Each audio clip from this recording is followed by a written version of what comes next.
Okay, so this is what you're going to do at the start of every workout. Foam roller starts. So calves, quads, IT band, hamstrings. We're not going to spend a lot of time here, maybe a total of like 4 to 5 minutes each. So remember on your calves, you can keep your hips down to start, and you're just going to rock and roll left and right. You can pick your hips up if you need a little bit more pressure, but you're just going to get the outer part, the medial part, and then the posterior part, all right? Move the feet around. From there, you're going to go to your quads. So we're going to go facing down. Same kind of concept. We're going to roll from below the hip to above the knee, but I want you to move the feet around so that you can get on that medial part, right in the front, and then on the lateral part of the quads, all right? And then from there, you'll switch to do your IT band, which, if I recall, is the one you hated the most or disliked the most.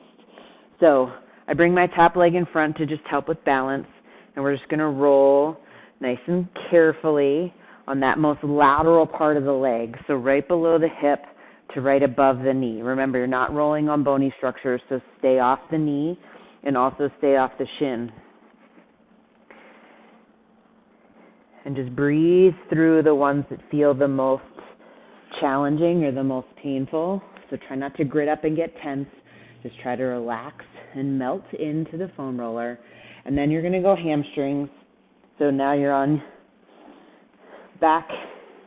We're going to do a little bit of rotation from below the glutes to right above the knee, all right?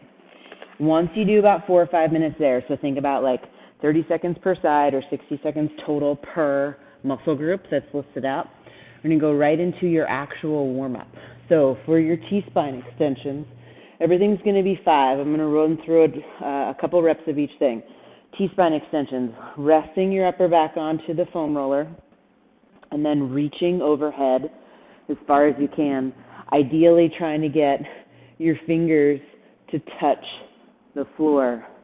Nice, slow, and controlled. Let your eyes follow where your hands go. 5 reps. From there, you're going to lose the foam roller, and we're going to get set up in tabletop so you can go right into rocking. And that's just hips are back and then forward, reaching back as far as you can, breathing in and out through your nose, keeping your tongue on the roof of your mouth. And if you would rather do more than 5 of this, that's fine. We'll go right into kneeling spider lunge from here. Go ahead and add your rotations along with the elbow drop. And so we're going to do 5 here. You'll switch sides. 5 right, 5 left. When you reach up, just reach nice and high, tall to the ceiling. Then you'll come back to your tabletop. You might have to walk the hands in a little bit. Round the upper back. Drop the belly button down. Back and forth for your cat-cow. So when you're rounded up, we want to feel like there's lots of space, creating space between the spine and the shoulder blade. And drop the belly button down, close the space up, all right? Then for your book openers, this is great for your T-spine. So I want you to hold your knee up above the height of your hip with the side that's down on the ground. So don't let this hip come below 90 degrees.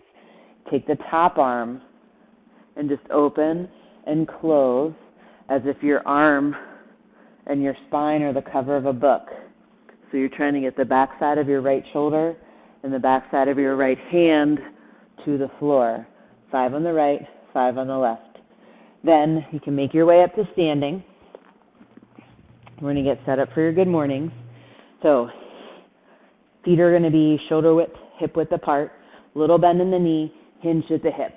All right, so this is your hip hinging, sending the hips back and then extending. So soft bend in the knee, send the hips back to the wall behind you so you can feel your hamstrings up into your glutes, and then come back to standing, extend the hips all the way. And then lastly, take your thumb to the opposite side hip, and then turn the hand around, leading with the thumb. Thumb to hip, thumb to the wall, thumb to the hip, thumb to the wall, keeping the shoulder out of the ear. And you'll do 5 of those on each side. And then you'll run through the second part again. So starting with those T-spine extensions to rocking spider lunge all the way through to the shoulder rotations, okay?